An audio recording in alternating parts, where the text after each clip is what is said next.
Sebelumnya, Presiden Prabowo Subianto bertemu Perdana Menteri Malaysia Anwar Ibrahim di Kuala Lumpur. Dalam pertemuan itu, keduanya membahas strategi menghadapi kebijakan tarif dagang Trump. Kebijakan tarif dagang Trump menjadi salah satu topik penting dalam diskusi antara Prabowo dan Anwar Ibrahim. Kebijakan ini tengah jadi sorotan utama di ASEAN. Sebab tarif dagang Trump berpotensi mengguncang kondisi ekonomi dan dunia usaha dalam negeri masing-masing negara anggota ASEAN. Dan untuk mengetahui poin-poin penting apa saja yang disampaikan Presiden Prabowo dan Menteri Keuangan Sri Mulyani terkait situasi dan tantangan ekonomi Indonesia, sudah ada jurnalis Kompas TV Tifal Solesa di lokasi acara Sarasehan Ekonomi. Tifal, jika bisa disebutkan apa saja poin yang paling kuat, yang paling penting yang Anda highlight baik dari Presiden dan juga Menteri Keuangan Sri Mulyani, Tifal. Spesifik soal tarif resiprokal 32% yang dipatok oleh Presiden Amerika Serikat Donald Trump untuk produk-produk ekspor yang masuk ke Amerika, yang cukup menarik perhatian saya adalah pernyataan dari Menteri Keuangan Sri Mulyani Indrawati. Dalam paparan awalnya sebelum sesi tanya jawab bersama dengan para pengusaha yang saat ini sedang berlangsung di Menara Mandiri, Senayan, Jakarta, ia sempat menyampaikan beberapa hal yang menjadi analisis pemerintah sampai pada akhirnya mendapatkan pandangan bahwa tarif balasan yang ditetapkan oleh Presiden Trump belum lama ini semata hanya untuk menutupi defisit anggaran yang dialami oleh Amerika Serikat. Ia pun bahkan menilai patokan angka 32% ini tidak sesuai dengan ilmu ekonomi yang berlaku di kalangan para periset ekonomi, bahkan juga tidak memiliki dasar yang kuat mengapa kemudian angka itu bisa dipatok ke sejumlah negara terutama Indonesia yang menerima angka 32% atau yang dikenai angka 32%, bahasanya bukan menerima tapi dipatok langsung oleh Presiden Donald Trump sebesar 32% produk-produk ekspornya, terutama dalam beberapa produk padat karya seperti tekstil begitu.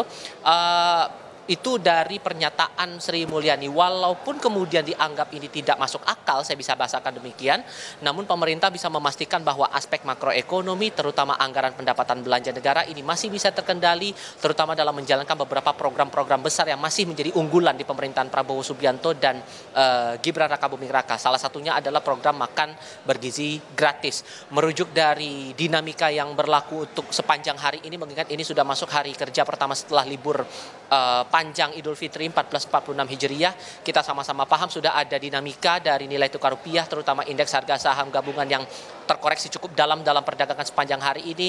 Ia menilai bahwa koreksi-koreksi yang terjadi baik itu di IHSG maupun juga nilai tukar rupiah ini adalah dinamika yang wajar dan masih dianggap normal. Ini dibandingkan oleh pemerintah pada indeks saham maupun juga nilai tukar mata uang di beberapa negara lain yang lebih fatal lagi terkoreksinya ketimbang mata uang di Indonesia maupun juga IHSG. Itu menurut Sri Mulyani Indrawati. Sementara dari Presiden Prabowo Subianto dalam pembukaan Sarasehan Ekonomi yang berlangsung hari ini dimulai pada pukul 1:30 siang tadi waktu Indonesia bagian Barat, Presiden menyatakan bahwa penetapan dari tarif resiprokal terhadap banyak negara terutama Indonesia ini bisa memicu ketidakpastian global dan pada akhirnya membuat semua negara ini saling melindungi dirinya masing-masing. Lebih lengkap ini pernyataan Presiden Prabowo Subianto dalam pembukaan Sarasehan Ekonomi hari ini. Apa yang terjadi sekarang, goncangan dunia akibat negara yang ekonominya terkuat, membuat kebijakan-kebijakan memberi peningkatan tarif yang begitu tinggi kepada banyak negara. Ini bisa dikatakan menimbulkan ketidakpastian dunia. Banyak negara yang cemas, ya. Padahal sebenarnya pendiri-pendiri bangsa kita dari sejak dulu, dan termasuk saya bertahun-tahun saya sudah ingatkan, mari kita bangun ekonomi kita dengan sasaran berdiri di atas kaki kita sendiri.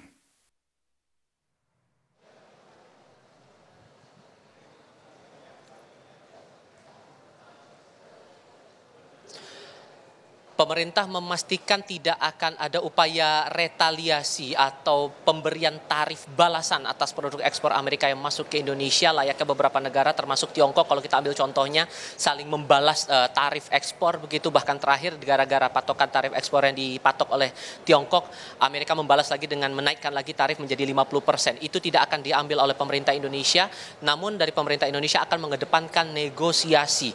Pemerintah sudah mengutus 3 menteri, yakni Menko Perekonomian Erlangga Hartarto, kemudian Menteri Keuangan Sri Mulyani Indrawati, dan Menteri Luar Negeri Sugiono untuk melakukan negosiasi perundingan lebih lanjut atas tarif produk yang masuk ke Amerika Serikat ini. Cynthia.